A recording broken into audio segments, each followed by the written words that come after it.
So what if I was to tell you that a little piece of plastic and a piece of hose could save you thousands of dollars in the long run? Yep, that's right. For less than 10 bucks, you, my friend, cannot afford to miss this video.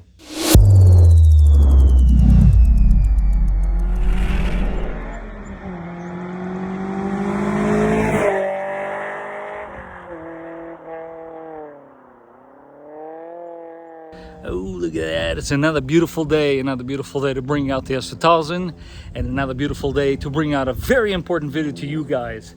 So how many of you actually know about the one defect that I believe every single one of these body-on-frame Toyotas has? Well, stick around, because today we're gonna fix it. We're gonna fix it not only for cheap, but we're gonna fix it in a way that is gonna blow your mind away. Oh, ladies and gentlemen, welcome back to the channel. This is the Vikings Garage. And on today's episode, we are going to address a small little defect that every single 4runner out there, FJ Cruiser, Tacoma, and some Tundras suffer from. So what is this massive issue, you might ask? Well, it's actually very simple. In your car's AC evaporator, what they did is, the way they designed this, they placed it in the corner here and is basically dumping water right on top of your frame. Yeah, that's right. In the mostly summertime, when you have your AC on, you might have noticed a little puddle of water on the floor. Well, that water is coming from the AC evaporator drain. The problem that I have with that is the location that they have it. They have it dumping right on top of this frame, and that is a problem. As you guys can see, I am in the passenger side of the truck.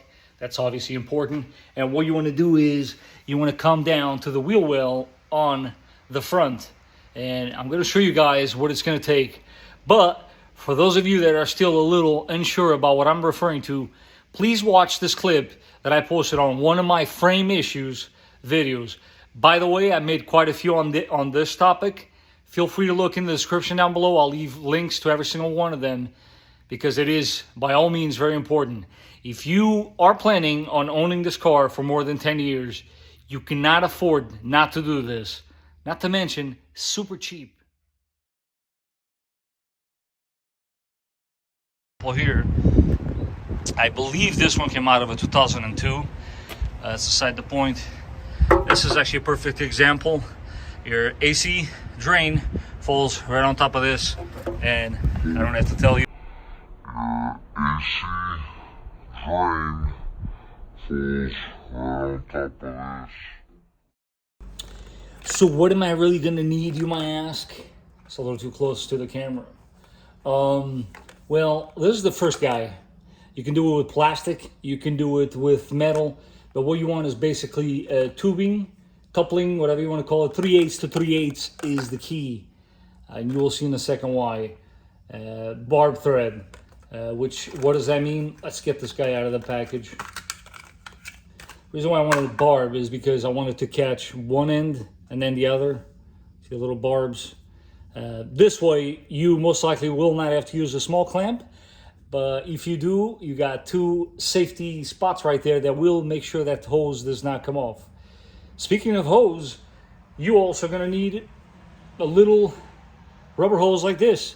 10 inches is roughly the magic number, for me at least. Once you guys do tackle this project on your own, feel free to route it whichever way you want. I'm going to show you how I do it, and I'm going to tell you why I do it this way. But once again, you feel free to do it as you please. And basically, you get this guy first, and then you get the hose, and you want to make sure you find a hose that fits into the fitting. This one, as you can see here, is a little on the tight side, but it's still going to fit. I did my very best to provide the correct hose in the description down below, along with the fitting. But by all means, guys, do not feel obligated to go in the description. You can totally do this in your local hardware spot. You've seen what you need. Basically, a piece of tube, rubber tube, and a fitting. But then you're probably asking, well, what kind of tools do I need to do this job? Guys, it's super simple. Pair of pliers like this one. This is actually the one of choice for me, and I'll show you in a second how this works. But at home, if you have this This may actually work, or simple razor blade. And other than that, again, here we go with the trim tools. You're gonna need this so that you can remove the clips on the splash shield that covers the area. But not to worry, I'll show you right now what I'm talking about. Just, I wanted to show you guys how cool it is, the pair of pliers that I have. So these, they'll do the job, but as you can see here, it's kind of like you're fighting yourself a little bit. So the pair of pliers that I was talking about, these are super cool. You go like so, and look at that. Makes a very nice, clean cut. So, top tip, if you can, get yourself a pair of these. Makes cutting your hoses super easy and a breeze. So once you have prepped yourself up, mind you, you do not need to lift this truck up. The splash shield in question is the one towards the rear of the car. Again, passenger side, rear splash shield, front wheel. And with this tool, you want to go right behind there. And what I'm going to do is stick my other one so I don't lose the clip. And you just pry like so. And it comes right out. So that's one clip. To get this job done easier for you will be to remove that one as well. So let's go ahead and do that. Same kind of deal. Nothing to it. As you can see, came right off. Now, the hose in question here, hopefully I can show you guys. Well, I should be able to, but it's right there. Let's take a closer look, guys, shall we? I want to make sure that you guys see exactly what hose I'm referring to. So when you look in this corner here, right past this harness, you will see a little hose there. See it? That's the guy that you want to do the job with, because he's currently dumping water right on top of your frame.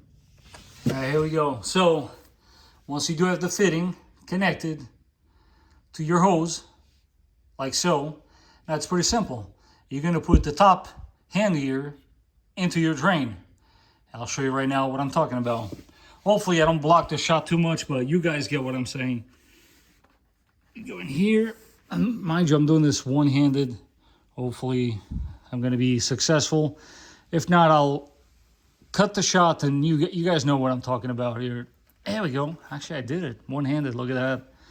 I'm getting pretty skillful at this. So once you have connected the hose, as you can see, it's connected to that drain. This is the way I do it. There's many ways of doing this, but it's pretty simple. You already got a splash shield right here, so why not just route it there, and the shield itself holds the hose against the side of the frame, in which case now you are dumping water on the floor and not on top of the frame. The rest is history. It's pretty simple. You just put your clips back, one there, one there. Job done. As always, guys, I want to take this opportunity to thank you for watching the video. If you have dealt with situations similar to this one, feel free to share it in the comments down below, because I know some of you, because of the location of this drain, have probably been screwed in thousands and thousands of dollars, because at the end of the day, damage to this frame is bad news. As we speak, I am staring at the next part that's going to go for the OEM++, so do stay tuned for that. Don't forget to like the video. If you enjoyed the video, smash the like button. I suck at this stuff. And if you haven't done so, don't forget to subscribe. And until the next time, guys, I will catch you guys on the next one.